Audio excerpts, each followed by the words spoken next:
السلام علیکم friends, welcome back to my channel with another episode of novel. Episode کو start کرنے سے پہلے میری آپ لوگوں سے ایک ریکویسٹ ہے کہ اگر ابھی تک آپ نے میرے چینل کو سبسکرائب نہیں کیا تو جلدی سے جائیں اور میرے چینل کو سبسکرائب کریں۔ اس چینل پہ آپ کو بہت ہی امیزنگ ناول سٹوریز اور انفارمیٹیو ویڈیوز سننے کو ملیں گی، اور اگر آپ فرسٹ ٹائم میری ویڈیو کو دیکھ رہے ہیں تو میرے چینل کو وزٹ کریں۔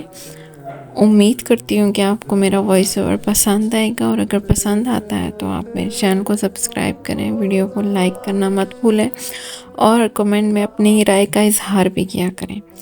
کل میں ناول کی ایک ایپیسوڈ ہی اپلوڈ کر سکی ہوں کیونکہ میری کچھ طبیعت ٹھیک نہیں تھی، آج بھی نہیں ہے، لیکن میں پوری کوشش کروں گی کہ آج 2 ایپیسوڈز اپلوڈ کروں تاکہ آپ کو ویٹ نہ کرنا پڑے۔ تو میں آپ کے لیے اتنی محنت کرتی ہوں تو کائنڈلی مجھے سپورٹ بھی کریں، میری ویڈیو کو لائک بھی کریں، پورا دیکھا کریں اور شیئر بھی کر دیا کریں اپنے دوستوں میں، اور چینل کو سبسکرائب کرنا مت بھولیں کیونکہ آپ کی طرف سے سپورٹ مجھے یہی ملے گی کہ آپ میری ویڈیوز کو لائک کریں، اچھے اچھے کومنٹ کریں اور چینل کو سبسکرائب کریں۔ تو چلیں آج کے ایپیسوڈ کی طرف چلتے ہیں۔ ایپیسوڈ نمبر 2، شوق الفت۔ سوری یار، من اسے جلدی ہی منا گئی، یوں ہی ٹائم گزرنے کا پتہ ہی نہیں چلا۔ چاروں ایک ساتھ کھانا کھا کر اب بیٹھی باتیں کر رہی تھی۔ آمنہ کو اس کے فادر لینے آ گئے تھے، وہ ان سے مل کر چلی گئی تھی۔ اب نوشی اور من تھی اس کے پاس اور کچھ مہمان۔ بیٹا تم لوگوں نے کچھ لیا ہے؟ گل کی مامی نے ان کے پاس آ کر، گل کے والدین اس کے بچپن میں ہی فوت ہو گئے تھے، تب سے وہ اپنی مامی اور ماموں کے پاس رہتی ہے۔ جی آنٹی، ہم نے کھا لیا ہے، شکریہ آپ کا، من نے مسکرا کر کہا۔ اچھا چلو، اچھی بات ہے، کچھ چاہیے ہو تو بتا دینا، کہہ کر وہاں سے چلی گئی۔ کافی دیر گزرنے کے بعد نوشی بھی چلی گئی۔ من جہاں کا ویٹ کرنے لگی۔ یار مجھے چلنا چاہیے، اب کافی دیر ہو گئی ہے، میں رکشے میں چلی جاتی ہوں، کوئی آیا ہی نہیں ابھی۔ من کھڑے ہوتے ہوئے کہتی ہے، یار اکیلے کیسے جاؤ گی، رک جاؤ نہ آ جائے گا کوئی۔ گل کے کافی منع کرنے کے بعد بھی وہ چلی آئی کیونکہ بہت دیر ہو گئی تھی۔ اسے کافی غصہ آیا ہوا تھا جہاں پر جو پتہ نہیں کہاں رہ گیا تھا۔ سر ہم گھر کے پاس ہی کھڑے ہیں، اس بار خالی ہاتھ نہیں لوٹیں گے، یہاں کسی کی شادی بھی چل رہی ہے۔ اور وہ آدمی کچھ کہتا کہ دوسری جانب غصے سے کچھ کہا گیا۔ جی سر ٹھیک ہے، وقت پر سجائیں گے کہہ کر کال کاٹ دی گئی۔ ماما ایسا تو نہیں کریں، آپ کی طبیعت خراب ہو جائے گی، پلیز سمجھا لیں خود کو۔ ثاقب نے رمشا بیگم کو چپ کرواتے ہوئے کہا، جو بیٹی کی گمشدگی سن کر پاگل سی ہو گئی تھی۔ جب وہاں پہنچا تو گل نے اس سے کہا کہ من تو کب کا جا چکی ہے، مگر جب جہاں نے گھر پر پتہ کروایا کہ من آ گئی ہے یا نہیں، مگر من گھر نہیں پہنچی تھی تو کہاں گئی، یہی سوچ کر سب پریشان تھے۔ اسے ہر جگہ ڈھونڈا مگر وہ کہیں نہیں ملی۔ ذوحاب ثاقب جہاں شہر کے ایک کونے میں سے ڈھونڈا مگر اس کا کوئی اتا پتہ نہیں تھا۔ یہ بات پورے خاندان میں بجلی کی طرح پھیل گئی تھی، ہر کوئی اپنی طرف سے مطلب نکال رہے تھے۔ احمد صاحب نے اپنے دوست ارحم کو بھی کال کر کے بتایا اور من کو ڈھونڈنے کا کہا جو پولیس میں تھے۔ یہی سن کر رمشا بیگم کا رو رو کر برا حال تھا۔ نوشی آمنہ بھی من کے گھر پر تھی جو من کا سن کر بھاگتی ہوئی آئی۔ گل کی شادی تھی، وہ نہیں آ سکی۔ بیٹا مجھے میری بچی لا دو، اس معصوم نے کسی کا کیا بگاڑا ہے، اسے تو کسی چیز کا پتہ بھی نہیں ہے، خدا کے لیے احمد صاحب مجھے میری منال لے دیں۔ رمشا بیگم ثاقب کے ہاتھ پکڑ کر کہا اور احمد صاحب کو گھر میں داخل ہوتے ہوئے ان کی طرف دوڑ کر ان کے پاس گئی۔ ہر جگہ ڈھونڈ لیا، وہ کہیں نہیں ملی، ایسی کوئی جگہ نہیں چھوڑی جہاں پر ہم نے اسے نہیں ڈھونڈا۔ احمد صاحب کی جگہ پر ذوحاب نے جواب دیا، کیا پتہ وہ خود اپنی مرضی سے۔ ذوحاب اس سے پہلے اپنی بات مکمل کرتا، رمشا بیگم کا زوردار تھپڑ اس کے گال پر پڑا۔ حال میں موت سی خاموشی چھا گئی تھی۔ ذوحاب نے حیرانگی سے ماں کی طرف دیکھا جس نے زندگی میں پہلی بار جوان بیٹے پر ہاتھ اٹھایا تھا۔ تمہاری ہمت کیسی ہوئی میری بیٹی کے بارے میں ایسی بکواس کرنے کی؟ وہ کہیں بھی جاتی ہے مجھے بتا کر جاتی ہے، وہ ایسی نہیں ہے، میری بچی معصوم ہے۔ ایسے ان سب نہیں پتہ، تم بھائی ہو کر اس کے بارے میں ایسا کیسے سوچ سکتے ہو؟ تمہارے دماغ میں ایسی بات آئی کیسے؟ بتاؤ۔ رمشا بیگم نے چیخ چیخ کر کہا، ماما میرا وہ مطلب نہیں تھا۔ ذوحاب نے نم آنکھوں سے کہا۔ ثاقب نے آگے بڑھ کر رمشا بیگم کو سنبھالا اور ذوحاب کو خاموش رہنے کا اشارہ کیا۔ سب نے بڑی مشکل سے رمشا بیگم کو سلایا۔ نوشی اور آمنہ بھی روتے ہوئے گھر جا چکی تھی۔ احمد صاحب اس وقت پریشان سے حال میں بیٹھے ہوئے تھے۔ بیٹی کی گمشدگی نے احمد کو مریض بنا دیا تھا۔ ذوحاب اور ثاقب پولیس کے مل کر من کو تلاش کر رہے تھے۔ صبح کے 5 بج گئے مگر اس کا کوئی اتا پتہ نہیں لگا ابھی تو لوگوں نے باتیں بنانی بھی شروع کر دی تھی۔ ان کی باتوں نے احمد کو اور تکلیف دینا شروع کر دی۔ من اپنے بھاری سر کو پکڑ کر مشکل سے آنکھیں کھولتے ہوئے درد سے چلاتی ہے۔ خود کو سنبھال کر وہ اس سے پاس دیکھتی ہے کہ وہ کہاں ہے، مگر اسے زور کا جھٹکا لگتا ہے کیونکہ وہ اپنے گھر میں نہیں تھی، وہ کہیں اور تھی۔ یہ ایک کمرہ تھا، وہ بھی خالی، لیکن وہ یہاں کیسے؟ وہ تو گھر پر۔ تبھی اسے یاد آتا ہے کہ وہ تب رکشے کی تلاش میں تھی تو اسے کہیں نہیں ملا۔ تبھی تو گھر میں کسی کو کال کرتی ہے کہ کوئی پیچھے سے اس کے منہ پر کچھ رکھ دیتا ہے اور وہ بے ہوش ہو جاتی ہے۔ اس کے بعد کیا ہوا اس کا نہیں یاد۔ یہ کون سی جگہ ہے؟ یہاں کون لایا ہے؟ سامنے موجود چھوٹی سی کھڑکی سے روشنی اس کے چہرے پر پڑتی ہے۔ کیا صبح ہو گئی تھی؟ کیا وہ ساری رات گھر سے باہر تھی؟ کیا اس کے گھر والوں کو اس کی گمشدگی کا پتہ لگا ہوگا؟ بہت سے سوال اس کے دماغ میں گردش کرنے لگتے ہیں۔ اپنی ماں کی بات یاد کر کے اس کی آنکھوں سے آنسو بہنے لگتے ہیں۔ کیا ماں کو الہام ہوتا ہے کہ ان کی اولاد کے ساتھ آگے کیا ہونے والا ہے، جیسے اس کی ماں کو ہوا تھا جب وہ جا رہی تھی گل کی شادی میں؟ تب بھی رمشا بیگم نے کہا تھا وہ نہ چاہے، ان کا دل گھبرا رہا ہے۔ کاش وہ مان لیتی بات اور زوروں سے رونے لگتی ہے۔ ماما مجھے ڈر لگ رہا ہے، میں کیا کروں؟ اب ماما، پاپا، بھائی، پلیز کم پلیز۔ وہ رو رہی ہوتی ہے کہ باہر سے کسی کی چلنے کی آواز آتی ہے۔ من ڈر گھبرا جاتی ہے، اس کے پسینے چھوٹنے لگتے ہیں۔ وہ کہیں چھپنے کی جگہ تلاش کرتی ہے کہ اس کی نظر سامنے لکڑی کی الماری پر پڑی من خود کو سنبھال کر بنا آواز پیدا کیے وہ اس الماری میں چھپ جاتی ہے۔ اسے اتنا بھی ہوش نہیں ہوتا۔ وہ اپنا دوپٹہ الماری کے پاس گرا آئی ہے۔ منہ پر ہاتھ رکھ کر وہ سوراخ میں سے اندر آنے والے شخص کو دیکھتی ہے، مگر اندر آنے والا کوئی اور نہیں، ایک عورت تھی جس کے ہاتھوں میں کچھ کھانے کی چیزیں تھیں۔ مگر من کو کمرے میں نہ پا کر وہ عورت کھانا وہیں رکھ کر بھاگ کر کمرے سے باہر جاتی ہے۔ سر وہ عورت بھاگ کر ڈرتے ہوئے اپنے سر کو مخاطب کرتی ہے جو فون پر کسی سے بات کر رہا ہوتا ہے۔ اس کی یوں بیچ میں آنے پر اس کا چہرہ غصے سے لال ہو جاتا ہے اور غصے سے اس کی طرف دیکھتا ہے جو ڈر خوف کے ساتھ سامنے کھڑی تھی۔ یہ کیا تھا؟ نینا اس گھر کی نوکرانی تھی۔ اس کی بات سن کر اس کا ڈر سے اور برا حال ہوتا ہے۔ سر وہ لڑکی، وہ کیا؟ وہ سیدھا بولو ورنہ میری گولی تمہارے اس خالی دماغ میں چلی جائے گی۔ یہی سننا تھا کہ نینا کی فر سب بتا دیا۔ واٹ؟ یہ کیا کہہ رہی ہو؟ جانتی بھی ہو تم وہ وہاں سے کیسے جا سکتی ہے؟ وہاں پر تو ٹھیک ہے، تم جاؤ کام کرو اپنا، میں دیکھ کر آتا ہوں۔ اس نے کچھ سوچ کر کمرے کی طرف اپنے قدم بڑھائے۔ نینا بھی بھاگ کر کچن میں چلی گئی۔ شاید تم جانتی ہو تم کہاں پر آئی تو مسز منال یہاں پر۔ اگر ایک بار کوئی آ جائے تو وہ واپس شایان سلطان کی مرضی سے جاتا ہے، تو تم پھر بھی بہت خاص ہو، میں چاہ کر بھی تمہیں جانے نہیں دے سکتا، بہت چالاک ہو۔ کہتے ہوئے کمرے میں قدم رکھا، پورے کمرے میں نظر دوڑائی، اسے وہ کہیں نہیں دکھی۔ من جو نینا کے جانے پر سانس لینے لگی تھی، پھر سے کسی کی موجودگی کو محسوس کر کے اس کا سانس رکنے لگا تھا۔ اس بار کوئی عورت نہیں، آدمی تھا۔ چہرہ سراغ میں سے صحیح دکھائی نہیں دے رہا تھا۔ ابھی وہ اس کا چہرہ دیکھتی کہ اچانک الماری کا دروازہ کھلتا ہے اور وہ سیدھا سامنے موجود شخص کے سینے سے لگ جاتی ہے۔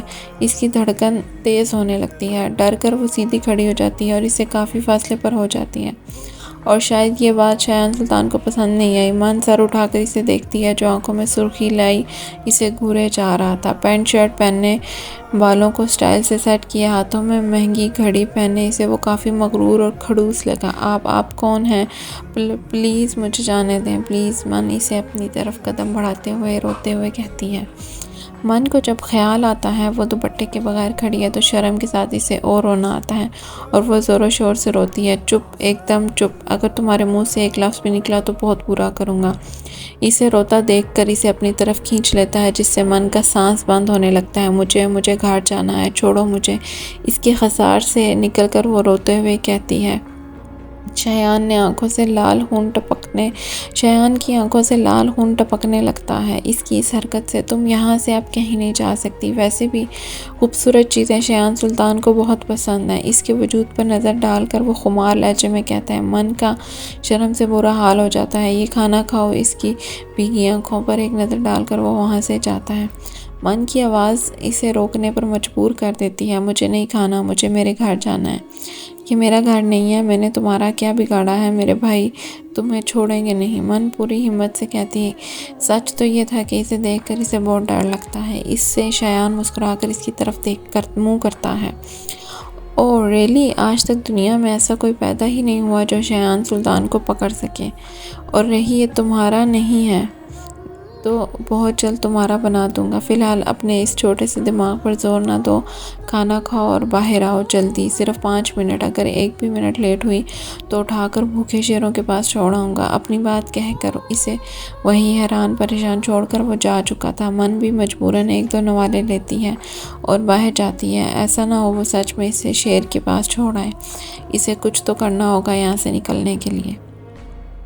سنا ہے تمہاری دوست گھر سے بھاگ گئی ہے۔ نوشی اور آمنہ جو کالج کے گارڈن میں اداس بیٹھی ہوئی تھی، لائبہ نام کی لڑکی ان کے پاس آ کر زہریلی ہنسی کے ساتھ کہتی ہے۔ اس کی کبھی بھی من کے ساتھ نہیں بنتی تھی، کیونکہ اس سے ہضم نہیں ہوتا تھا کہ من کالج میں سب کی پسندیدہ لڑکی ہے۔ تم اپنا منہ بند رکھو، نوشی اسے تھپڑ رسید کرتے ہوئے کہتی ہے۔ سارے اسٹوڈنٹس انہیں دیکھنے لگ جاتے ہیں۔ لائبہ کا غصے سے برا حال ہو جاتا ہے۔ تم نے مجھے مارا، دیکھنا میں تمہارے ساتھ کیا کروں گی۔ سب کو خود پر ہنستا دیکھ کر وہ غصے سے نوشی سے کہتی ہے، وہاں سے بھاگ جاتی ہے۔ اسٹوڈنٹس بھی آپس میں باتیں کرنے لگ جاتے ہیں۔ بات ہی ایسی تھی، ہر کسی کو بہانہ مل گیا تھا باتیں بنانے کے لیے۔ نوشی اور آمنہ نم آنکھوں سے گھر چلی جاتی ہیں۔ انہیں یہاں رکنا مشکل لگ رہا تھا۔ وہ اپنی دوست کے بارے میں ایسا نہیں سن سکتی تھی، کیونکہ وہ جانتی ہیں ان کی دوست ایسی نہیں ہے۔ اس کے 2 بال بھی آج تک کسی غیر محرم نے نہیں دیکھے۔ وہ کیسے اپنے والدین کی عزت پامال کر سکتی ہے؟ رمشا بیگم کی زیادہ حالت خراب ہونے کی وجہ سے انہیں اسپتال لایا گیا۔ صبح سے رات ہونے کو آئی تھی۔ نہ ہی پولیس والوں نے کچھ کہا، نہ ہی من کا کہیں سے کچھ پتہ چلا۔ سب حیران تھے وہ گئی تو گئی کہاں۔ احمد صاحب کے بھائی بھی من کی گمشدگی سن کر پاکستان آ گئے۔ پری اور اس کی امی احمد صاحب کے گھر پر تھی، کیونکہ مردوں کو کھانا پینے کے لیے بھی کچھ چاہیے ہوتا ہے۔ کسی کے حلق میں تو 1 نوالا بھی نہیں جا رہا ہے۔ ابھی تک دونوں بھائی من کو تلاش کر رہے تھے، مگر کچھ نہ ہوا۔ ابھی تو انہوں نے ہمت ہی چھوڑ دی کہ من کا کچھ پتہ چلے گا۔ پری بیٹا جاؤ زحاب کو کھانا دے آؤ، وہ آ گیا ہے۔ پری کی امی نے زحاب کو کمرے میں جاتا دیکھ کر کہا۔ جی امی۔ ٹرے میں کھانا سجا کر وہ اس کے کمرے کی طرف جانے لگی۔ کمرے میں داخل ہوئی تو زحاب کو زمین پر بیٹھا دیکھا، جو ہاتھ میں من کی تصویر پکڑے خاموشی سے آنسو بہا رہا تھا۔ پری کے دل کو کچھ ہوا۔ وہ نم آنکھوں سے کھانا رکھ کر جانے لگی تھی کہ زحاب نے نم آواز سے روک دیا۔ نہ جاؤ مجھے چھوڑ کر پری، کچھ دیر سکون چاہیے، پلیز رک جاؤ۔ زحاب آنسو سے بھری آنکھوں سے اسے دیکھ کر کہتا ہے۔ پری چلتے ہوئے اس کے پاس زمین پر بیٹھ جاتی ہے۔ زحاب اس کی گود میں سر رکھ لیتا ہے۔ کسی اپنے کو محسوس کر کے وہ ہچکیوں سے روتا ہے۔ زحاب کے ساتھ پری بھی روتی ہے۔ یہ منظر دیکھ کر اندر آتے ساکت کی آنکھیں نم ہو جاتی ہیں۔ سب نے کیا کیا سوچا تھا، کیا ہو گیا تھا۔ من کتنی خوش تھی بھائی کی شادی پر، سب سے وہ خوشی ہی بھول گئی ہے۔ ایک طرف ماں ہسپتال میں، دوسری طرف بہن کی گمشدگی۔ ابھی تو اس نے صحیح سے دن بھی نہیں گزارے تھے۔ من کے ساتھ ساکب الٹے پاؤں واپس چلا جاتا ہے۔ من نیچے آئی تو ہر طرف کمرے ہی کمرے تھے۔ ایک بڑا سا لاؤنج تھا جس میں شاندار فرنیچر پڑا ہوا تھا۔ وہ گھر کو دیکھ ہی رہی ہوتی ہے کہ اسے اپنے پیٹ پر کسی کے ہاتھ محسوس ہوتے ہیں۔ مڑ کر دیکھتی ہے شایان کو، دیکھ کر وہ خوف سے اس کا چہرہ پیلا ہو جاتا ہے۔ من پیچھے ہو جاتی ہے، شایان 1 قدم آگے ہو جاتا ہے۔ ایسے ہی چلتا ہے من پیچھے، شایان آگے کے دھڑم سے من صوفے پر گر جاتی ہے۔ کہاں تھا، مجھ سے بچ کر نہیں جا سکتی۔ اس کے دونوں طرف اپنے ہاتھ رکھ کر وہ اس پر جھک جاتا ہے۔ من چہرہ موڑ لیتی ہے۔ شایان مسکرا دیتا ہے۔ بے فکر رہو، ابھی کچھ نہیں کر رہا، جب آیا کرنے پر مجبور ہو جاؤں گی خود کو شایان بات مکمل کرتا کہ من بول پڑی، مجھے گھر جانا ہے۔ چلو ٹھیک ہے، 5 منٹ دیر ہو، اگر ان 5 منٹ کے اندر تم اس گھر سے باہر چلی گئی تو میں خود تمہیں تمہارے گھر چھوڑ آؤں گا۔ اگر نہیں گئی تو وہ شایان نے تو کو لمبا کرتے ہوئے کہا۔ من کو اس کی بات پر خوشی ہوئی تھی، اس کے طور پر اس کا دل گھبرانے لگا۔ تو من نے ڈرتے ڈرتے کہا، تو تمہیں ہمیشہ کے لیے یہیں رہنا ہوگا میرے ساتھ؟ ہونٹوں پہ مسکراہٹ لاتے کہا۔ من نے حیرانگی سے اسے دیکھا، پھر سوچا کہ وہ تو 2 منٹ میں یہاں سے چلی جائے گی، اس لیے مان گئی۔ شایان اسے جتنا چلاک سمجھا تھا، اسے لگا اسے سمجھنے میں غلطی ہو گئی، اسے وہ بہت ہی بے وقوف لگی اور معصوم بھی۔ چلو لگ جاؤ کام پر، صرف اور صرف 5 منٹ، واپس یہیں ملیں گے، صوفے پر ٹانگ رکھ کر کہا۔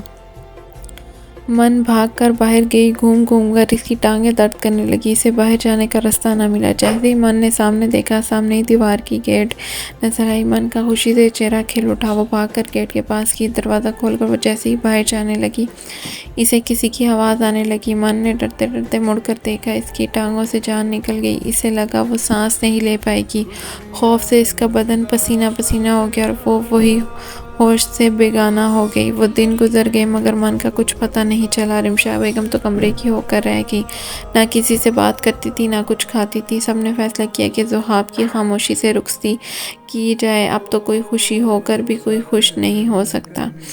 پولیس والوں نے صاف انکار کر دیا تھا کہ پورے شہر میں اسے من کا نام و نشان بھی نہ ملا، اس لیے سب نے اسے ڈھونڈنا چھوڑ دیا۔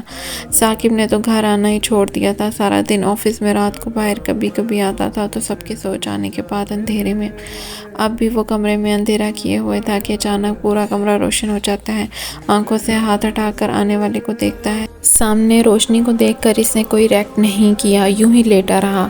روشنی بھی تھوڑی دیر پہلے آئی تھی، آج ثاقب کو گھر پر دیکھ کر اسے دیکھنے چلی آئی، مگر اسے یوں اس حالت میں دیکھ کر اسے کافی دکھ ہوا۔ وہ چلتی ہوئی اس سے تھوڑے فاصلے پر بیٹھ گئی، مگر ثاقب پھر بھی یوں لیٹا رہا۔ ثاقب، روشنی نے اس کا ہاتھ آنکھوں سے ہٹا کر کہا، پلیز چلی جاؤ، مجھے کوئی بات نہیں کرنی کسی سے۔ کیا کچھ نہیں تھا، دکھ درد روشنی کے دل میں کو کچھ ہوا۔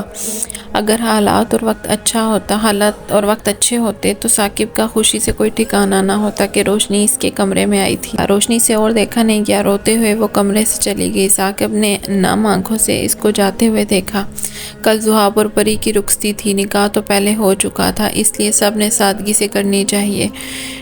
بیٹا تم پری کو لے کر شاپنگ پہ چلے جاؤ، اور کچھ نہیں، اسے کل کے لیے جوڑا لے دو، احمد نے ذوحاب کو دیکھ کر کہا، جو رمشا بیگم کی ٹانگوں کو دبا رہا تھا۔ احمد صاحب کی بات سن کر صرف سر ہلایا۔ رمشا بیگم کی آنکھوں سے آنسو بہنے لگے۔ انہوں نے کیا کیا نہیں سوچا تھا، کیا سے کیا ہو گیا، ان کے گھر کی رونق ہی نہیں ہے، اب انہیں خوشیاں منا کر کیا کرنا ہے۔ انہیں یقین تھا ایک دن ان کی من ان کے پاس واپس آئے گی، ان کو اللہ پر بھروسہ تھا، اس لیے انہوں نے سب اللہ پر چھوڑ دیا تھا۔ جو ہوگا اب اچھا ہوگا۔ میم آپ کچھ تو کھا لیں ورنہ سر ہمیں چھوڑیں گے نہیں پلیز۔ نینا جو کب سے من کے پاس کھڑی اسے کھانے کا بول رہی تھی، مگر وہ تو بس روئے جا رہی تھی۔ کل وہ جب باہر جا رہی تھی، اپنے سامنے 2 موٹے موٹے لمبے دانتوں اور لمبے بالوں والے شیر کو دیکھ کر اس کا سانس اوپر کا اوپر نیچے کا نیچے رہ گیا تھا۔ اسے شایان کی بات یاد آئی تھی، اس نے بھی کہا تھا کہ اسے شیر کے پاس لے جائے گا۔ اسے اسی وقت اپنی موت سامنے دکھائی دینے لگی۔ ابھی وہ شیر اس پر حملہ کرتے کہ وہ اپنا ہوش کھو بیٹھی تھی، اور جب اسے ہوش آیا تو تب وہ روئے جا رہی تھی کہ اسے اپنے گھر جانا ہے۔ شایان نے اسے آخری اور صاف لفظوں میں کہہ دیا تھا، اب وہ یہاں سے کہیں نہیں جا سکتی، اگر بار بار جانے کی ضد کی تو اسے شیروں کا شکار ہونے سے کوئی نہیں روک سکے گا۔ کل سے اس نے کچھ کھایا بھی نہیں تھا صحیح سے، بس کمرے میں بیٹھی ہوئی تھی اور روتی رہتی ہے۔ نینا کوئی 100 دفعہ کھانے اس کے کمرے میں لے کر آتی ہے، مگر اس نے جیسے قسم کھائی ہوئی تھی کہ وہ کچھ نہیں کھائے گی۔ وہ تو شکر تھا شایان گھر پہ نہیں تھا، ورنہ نینا کے ساتھ ساتھ من کی بھی خیر نہیں تھی۔ تبھی ہی تو نینا چاہتی تھی کہ اس کے آنے سے پہلے من کچھ کھا لے۔ تھک کر اس نے شایان کو کال کرنے کا سوچا۔ یار تم یہ غلط کر رہے ہو، بیچاری کو بنا قصور کے گھر سے اٹھوا دیا، جمشید نے شایان سلطان کو دیکھ کر دکھ سے کہا، جو اس وقت اس کے گھر پر موجود تھا اور شراب سے بھرپور انصاف کر رہا تھا۔ جمشید شایان کا بچپن کا دوست تھا اور ساتھ ساتھ وہ ڈاکٹر بھی تھا۔ اس کا اپنا اسپتال تھا جہاں پر وہ کام کرتا تھا۔ جب اسے پتہ چلا کہ شایان کسی معصوم بیگناہ لڑکی کو اغوا کر لایا تھا، تب سے وہ اسے سمجھا کر تھک گیا تھا، مگر اس کی ہر بار گھوری اس کا منہ بند کروا دیتی تھی۔ کیونکہ جو چیز شایان سلطان کو پسند آ جائے وہ اس کی ہو جاتی ہے۔ شایان نے شراب کی خالی بوتل کو ٹیبل پر رکھ کر کہا۔ جمشید نے حیرانگی کے ساتھ اسے دیکھا۔ مگر تم نے تو کہا تھا تمہیں ایک لڑکی سے بدلہ لینا تھا، کیا اس لیے تم نے اس لڑکی کو اغوا کیا تھا؟ اور کیا یہ وہی لڑکی ہے؟ جمشید نے اس کے پاس بیٹھ کر کہا۔ شایان نے اسے گھورا تو وہ اٹھ کر واپس اپنی جگہ پر آ گیا۔ شایان کے ہونٹوں پر مسکراہٹ آئی۔ اس کی بات سن کر اس نے ہنستے ہوئے ایک اور بوتل مانگی۔ جمشید نے اسے آنکھیں دکھائی۔ بس کر بھائی، خدا کے لیے کتنا پیے گا؟ تو تقریباً 2 بوتلیں خالی کر چکا ہے۔ تو دے رہا ہے یا میں بتاؤں؟ شایان نے ہاتھ کا مکہ بناتے ہوئے کہا۔ جمشید نے منہ بنا کر اسے بوتل دی۔ تجھے پتا تو ہے تو کیوں میرا دوست ہے؟ شایان نے شراب کھول کر کہا۔ ہاں پتا ہے، کیونکہ میری قسمت خراب ہے۔ جمشید نے جل بن کر کہا۔ غلط، تمہاری قسمت نے کبھی ٹھیک ہونا بھی نہیں ہے۔ تو اس لیے میرا دوست ہے، کیونکہ مجھے ایک بے وقوف کی خاص ضرورت تھی، اس لیے تجھے بنا دیا۔ اور رہی اس لڑکی کی بات، تو اسے تو کب کا پکڑ چکا ہے، بس اس سے اپنی ضرورت کی چیز لینی ہے، بس کو لمبا کرتے ہوئے کہا۔ اور رہی اس دوسری لڑکی کی بات، تو اسے تو میرا کب کا اغوا کرنے کا ارادہ تھا، مگر ہر بار میرے آدمیوں کو چکما دے جاتی تھی۔ جمشید خاموشی سے اس کی باتیں سن رہا ہوتا ہے۔ کیا تو اس سے محبت کرتا ہے؟ کیا پہلے تو نے اسے دیکھا ہے؟ اور ویسے بھی وہ کراچی میں رہتی ہے اور تو لندن میں، تو تمہیں کیسے ملی وہ؟ جمشید نے شایان کو کھویا دیکھ کر سوال کیا۔ شایان کے ہونٹوں پر مسکراہٹ آئی۔ محبت تو چھوٹا لفظ ہے، شاید مجھے عشق ہو گیا ہے اس سے۔ میں نے اسے کراچی میں ہی دیکھا تھا، جب مجھے کام تھا کراچی میں۔ مجھے وہ اسی پارکنگ میں ملی تھی جہاں شیخ جو معصوم بچوں کو اغوا کرتا تھا کا قتل کیا تھا۔ گلابی رنگ کے کپڑوں میں اسے پہلی بار دیکھا تھا میں نے، اور وہی دل لے گئی ہوں۔ ہر پل مجھے اس سے عشق ہوتا رہتا تھا، دل اپنے قابو میں نہیں تھا اور اس کے بغیر رہا نہیں جاتا تھا، اس لیے مجھے اسے اغوا کرنا پڑا۔ شایان سلطان اپنی بات کہہ کر خاموش ہو گیا تھا، ایک بار پھر شراب کو منہ لگا گیا تھا۔ جمشید حیرانگی سے اسے دیکھنے لگا۔ کیسا دوست تھا جسے محبت سے عشق ہو گیا تھا؟ اسے بتایا بھی نہیں؟ ویسے بہت تو آگے وہ کمینہ کہتا کہ شایان کی گھوری نے چپ کروا دیا۔ جمشید گھبرا گیا۔ شایان، اگر اسے تمہارے بارے میں سب پتہ لگ گیا اور وہ تمہیں چھوڑنا چاہے تو؟ لگ جائے پتہ، اب وہ چاہ کر بھی نہیں جا سکتی۔ اب اس کی سانسوں پر بھی شایان سلطان کا حق ہوگا۔ جلد اسے تیری بھابھی بنا دوں گا۔ ابھی وہ کچھ اور کہتا کہ گھر کے نمبر سے کال آنے لگی۔ فون پر جو خبر اسے دی گئی، شایان کا چہرہ غصے سے لال ہو گیا اور وہ کچھ کہے بغیر گھر کی طرف روانہ ہو گیا۔ جمشید خاموشی سے اسے جاتے ہوئے دیکھنے لگا۔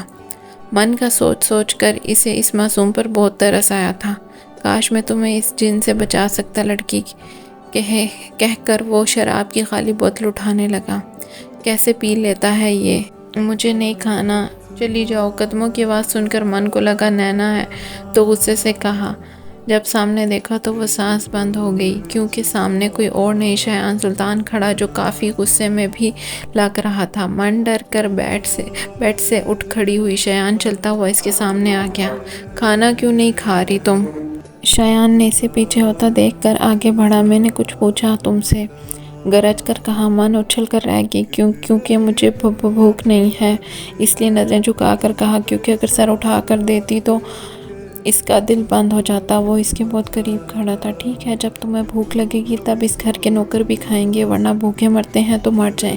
جب تم کھاؤ گی تب وہ بھی کھا لیں گے، ٹھیک ہے نا؟ شایان نے اس کی دونوں طرف ہاتھ رکھ کر کہا۔ من نے آگے پیچھے دیکھا، مگر راستہ کہیں نہیں تھا۔ آگے کھائی، پیچھے دیوار۔ پلیز آپ ایسا مت کریں، ان سب میں آپ انہیں کیوں بھوکا رکھیں گے؟ من نے رومی شکل بنا کر کہا۔ کیونکہ وہ کسی کو بھی اپنی وجہ سے تکلیف میں مبتلا نہیں دیکھ سکتی۔ شایان کو اس پر ٹوٹ کر پیار آیا۔ بس میں نے کہہ دیا نا، تم کھاؤ گی تب وہ بھی کھائیں گے، من کے گالوں پر اپنا انگوٹھا پھیرتے ہوئے خمار لہجے میں کہا۔ من گھبرا گئی تھی، اس میں اتنی ہمت نہیں تھی کہ اس کا ہاتھ ہٹا سکے۔ ٹھیک ہے، میں کھاؤں گی کھانا، آپ پرومس کریں انہیں کھانا دیں گے؟ من نے ہار مانتے ہوئے کہا، اور پرومس لینے کے لیے اپنا چھوٹا سا ہاتھ اس کے سامنے کیا۔ شایان نے مسکرا کر اسے دیکھا، اور پھر اس کے چھوٹے سرخ سفید ہاتھوں کو شایان نے اسے سمجھنے کا موقع دیے بغیر اس کے پھیلی ہتھیلی پر اپنے ہونٹ رکھ دیے۔ من اپنی جگہ پر پتھر کی بن گئی تھی۔ شایان نے سر اٹھا کر اسے دیکھا۔ زیادہ شراب پینے کی وجہ سے اس کی آنکھیں سرخ ہو گئی تھی۔ من کو خوف آنے لگا تھا اس سے وہ ایک سائڈ سے جانے لگی تھی کہ شایان نے اس کی کلائی پکڑ کر اسے اپنی طرف کھینچا۔ وہ چلتے ہوئے اس کے سینے سے جا لگی اور دونوں پیچھے کی طرف بیڈ پر گر گئے۔ اب منظر یوں تھا کہ من نیچے اور شایان من کے اوپر تھا۔ دونوں ہاتھوں کی مدد سے شایان من کے اوپر تھا، ورنہ من کی چٹنی بن جاتی۔ ایک تو اوپر سے اتنی باڈی تھی اس کی، من کو مسل دیتا۔ من کا شرم سے چہرہ ٹماٹر کی طرح سرخ ہو گیا ہے کہ تبھی شایان اس کے ہونٹوں پر جھک گیا۔ اسے کچھ سمجھنے کا موقع بھی نہیں دیا۔ من کے دل نے دھڑکنا بند کر دیا تھا۔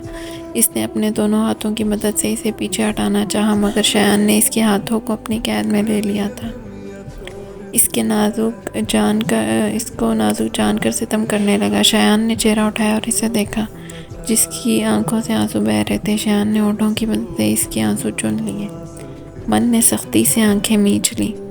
آج تیار رہنا، آج ہمارا نکاح ہے، تم ہمیشہ کے لیے میری ہو جاؤ گی، اور کھانا بھیج رہا ہوں، کھا لینا، اس کے ماتھے پر محبت سے بھرپور بوسہ دیتے ہوئے کہا، اور کمرے سے چلا گیا۔ کھانا کمرے میں نینا لے آئی تھی۔ من نے بمشکل سے ایک دو نوالے لیے۔ اسے اندازہ ہو گیا تھا کہ وہ شخص اسے یہاں سے ہرگز نہیں جانے دے گا، اور وہ اس کے ساتھ بغیر نکاح کے یہاں نہیں رہ سکتی۔ اس لیے اس نے دل پر پتھر رکھ کر خود کو راضی کیا۔ نکاح تک وہ روتی رہی۔ اسے گھر والوں کی بہت یاد آ رہی تھی۔ پتہ نہیں سب کیسے ہوں گے، اسے کسی نے ڈھونڈا ہوگا بھی یا نہیں۔ من کو تو یہ بھی نہیں پتا تھا کہ وہ ہے کہاں۔ اس شخص کا نام بھی بھول گئی تھی وہ۔ ابھی بھی وہ رونے میں مصروف تھی کہ دروازہ کھول کر نینا اندر آئی۔ اس کے ہاتھ میں لال رنگ کا شادی کا جوڑا تھا۔ نینا نے بہت مشکل سے اسے چپ کروا کر اسے تیار کیا۔ آخر وہ وقت آ ہی گیا تھا جس کا ان کو آنے کا سوچ کر اس کا دل بند ہو رہا تھا۔ اپنوں کے بغیر وہ کسی اور کی ہونے جا رہی تھی۔ قاری صاحب بھی آ چکے تھے، شایان کا دوست جمشید اور ایک دو اور گواہ بھی آ چکے تھے۔ تھوڑی دیر بعد نینا من کو پکڑ کر باہر لائی۔ اس کے چہرے پر چادر تھی، اس لیے کوئی دیکھ نہیں سکا۔ یہ خاص کر شایان کا حکم تھا، اس کے علاوہ کوئی اور اسے نہیں دیکھے گا۔ شایان نے کھڑے ہو کر اسے اپنے پاس بٹھایا اور قاری صاحب کو نکاح شروع کروانے کا کہا۔ تھوڑی دیر میں وہ منال احمد سلطان سے منال شایان سلطان بن گئی۔ کچھ ہی منٹ میں قبول ہے بھی، اس نے کیسے کہے؟ کوئی اس سے پوچھے؟ اس کا دل زخمی ہو گیا تھا شایان کے اتنے ظلم سے، اپنوں کے بغیر جینا، اور اسے مرنے سے لگا۔ دعا کے بعد سب جا چکے تھے۔ جمشید قاری صاحب کو چھوڑنے چلا گیا تھا۔ من کو نینا کمرے میں لے گئی۔ وہ شایان کے کمرے میں جانے کے بجائے اپنے کمرے میں چلی آئی۔ آ کر نینا کو باہر بھیج کر زمین پر رونے لگی تھی۔ ایک لڑکی کے کتنے خواب ہوتے ہیں اپنی شادی کو لے کر، لڑکی کے ماں باپ کتنے ہوتے ہیں، اس نے اس کے سب خواب تباہ کر دیے۔ اس کا دل کر رہا تھا کہیں دور بھاگ جائے، روتے ہوئے نہ جانے اس کی آنکھ لگ گئی۔ وہ زمین پر ہی سو گئی، اور نیچے جمشید شایان کو تنگ کرنے میں لگا ہوا تھا، جو کتنی دفعہ شایان سے مار کھا کر بھی سدھر نہیں رہا تھا۔ اسے بہت جلدی تھی من کے پاس جانے کی، مگر مجال ہے جمشید کمینہ اسے جانے دے۔ بہت مشکل سے وہ اپنی جان چھڑوا کر اسے مارتے ہوئے گھر سے نکلا اور سکون کا سانس لیتے ہوئے اپنے کمرے کی طرف قدم بڑھائے۔ اسے لگا من اس کے کمرے میں ہوگی۔ شایان جب کمرے میں آیا تو خالی کمرے کو دیکھ کر اس کے ماتھے پر لاتعداد بل آئے۔ غصے سے اس کی رگیں تنگ ہونے لگی۔ اپنا کوٹ اتار کر زمین پر پھینکا اور لمبے لمبے قدم اٹھا کر 1 منٹ میں اس کے کمرے کے سامنے کھڑا تھا۔ دروازہ کھولنا چاہا تو لاک دیکھ کر اسے اور غصہ آیا۔ ایک ہی لاک سے اس نے دروازہ کھولا اور اندر بڑھا، مگر اسے سامنے زمین پر سویا دیکھ کر اس کے پاس پہنچا اور ہاتھ پکڑ کر اسے کھڑا کیا، جو نیند میں ہونے کی وجہ سے اس کی باہوں میں آئی۔ شایان نے اسے زبردستی کھڑا کیا۔ من آنکھیں آہستہ آہستہ کھول کر سب سمجھنے کی کوشش کرنے لگی کہ ہوا کیا ہے، مگر سامنے شایان کو دیکھ کر اس کا سانس اٹک گیا۔ اسے سانس لینے میں دشواری ہو رہی تھی۔ اسے یوں دوسری بار اپنے یوں قریب دیکھ کر اس نے پیچھے ہونا چاہا تو شایان نے اس کی کوشش ناکام کی اور اس کے کمر میں ہاتھ ڈال کر اسے اور قریب کیا، جو سیدھا اس کے سینے سے جا لگی۔ اب یہ ساری کوششیں بیکار ہیں، مسز شایان سلطان، اس کے کان میں جھک کر کہا۔ من اس کی گرم سانسوں سے تڑپ اٹھی۔ اور تم یہاں کیا کر رہی ہو؟ تم نہیں جانتی تمہیں اب کہاں ہونا چاہیے؟ شایان اب اپنی اصل بات پر آیا اور سخت لہجے سے کہا۔ من نظریں جھکا گئی۔ میں یہیں پر رہوں گی، آپ میرے ساتھ زبردستی نہیں کر سکتے، اٹک کر کہا۔ شایان اس کے یوں کہنے پر بے اختیار مسکرایا۔ ایک پل کو من اس کی مسکراہٹ پہ کھو سی گئی تھی۔ تمہارا ہی ہوں جانم، اس کے گال پر بوسہ دیتے ہوئے کہا۔ اور ابھی تو میں نے کچھ کیا ہی نہیں، تم ڈر گئی۔ اگر تم آرام سے میری ہر بات مانتی رہو گی تو زبردستی کرنے کی نوبت ہی نہیں آئے گی۔ خیر اب چلو، بہت رات ہوگی۔ یہ اسے کچھ بھی سمجھنے کا موقع دیے بغیر اسے گود میں اٹھا گیا، کیونکہ وہ جانتا تھا وہ ہرگز نہیں جائے گی اس کے کمرے میں، اور وہ ایسا ہونے نہیں دے گا۔ من ہاتھ پاؤں چلاتی گئی مگر کوئی فائدہ نہیں۔ تھک ہار کر کچھ نہ سوچا تو رونے لگ گئی، اور یہی شایان کو غصہ آنے لگا۔ اس نے کمرے میں پہنچ کر اسے بیڈ پر گرانے کے انداز میں لٹا دیا اور خود اس پر جھک کر اس کی نم آنکھوں میں اپنی سرخ آنکھیں ڈال گیا۔ من نے ڈر کر چہرہ موڑا تو شایان نے سختی سے اس کا چہرہ پھر سامنے کیا۔ آخر کیا چاہتی ہو؟ بولو، کیوں میرا ضابطہ آزما رہی ہو؟ کیوں مجھے بار بار غصہ دلا رہی ہو؟ کیوں چاہتی ہو کہ میں غصے میں کچھ کر لوں؟ اس پر جھکتے ہی شدید غصے سے کہا۔ من کو کہاں عادت تھی اتنے غصے کی، تو پھوٹ پھوٹ کر رونے لگی۔ اس کے یوں رونے پر شایان پریشان سا ہو گیا تھا اور خود پیچیدہ ہوا اور اسے پیچیدہ کیا۔ کیا ہوا جانم؟ پلیز رو نہیں۔ آئی ایم سوری، میرا تمہیں ڈانٹنے کا کوئی ارادہ نہیں تھا، تم کام ہی ایسے کرتی ہو کہ غصہ آ جاتا ہے۔ جانم میں آخری بار بول رہا ہوں، چپ کر رہی ہو یا بات درمیان میں ہی چھوڑ دی؟ کیونکہ من بے دردی سے آنسو صاف کر رہی تھی۔ آپ بہت برے ہیں، بہت۔ مجھے نہیں رہنا یہاں، مجھے میرے۔ اس سے پہلے کہ وہ اپنا جملہ مکمل کرتی، شایان اس کا چہرہ اپنی طرف کر کے اس کی بولتی بند کر دی۔ من کو سانسیں آنا بند ہو گئی تھی، اسے لگا وہ اگلی سانس نہیں لے پائے گی۔ ہاتھوں سے اسے پیچھے کرنا چاہا مگر وہ بدلے میں اس کے دونوں ہاتھ تھام کر پیٹ پر لے گیا تھا، اس کے سارے راستے بند کر گیا۔ اس کی بڑھتی شدتیں اسے اپنی جان جاتی محسوس ہوئی۔ اسے لگا اگر اسے آزاد نہیں کیا تو وہ مر جائے گی کہ تبھی شایان نے اس پہ ترس کھا کر اسے آزاد کیا اور اسے اپنے ہونٹوں پر نمی محسوس ہوئی۔ چھو کر دیکھا تو خون کی ننھی بوند تھی۔ اس نے لمبے لمبے سانس لیتے ہوئے غصے سے اسے دیکھا جو اس کے چہرے پر اپنی غربت کے رنگ دیکھ رہا تھا۔ آج کے بعد اگر یہاں سے جانے کا سوچا تو بہت برا کروں گا تمہارے ساتھ جانم، یاد رکھنا۔ یہ کہہ کر وہ الماری سے شراب کی بڑی بوتل نکال کر باہر نکل گیا۔ پیچھے من اپنی زخمی ہونٹوں کو چھونے لگی۔ درد سے وہ چیخ اٹھی۔ من نے ایک نظر کمرے پر ڈالی جو انتہائی خوبصورت کمرہ تھا، صاف ستھرا کمرہ، مہنگا ترین فرنیچر جو اپنی اپنی جگہ پر سیٹ تھا، سفید اور سیاہ رنگ کا پینٹ ہوا تھا۔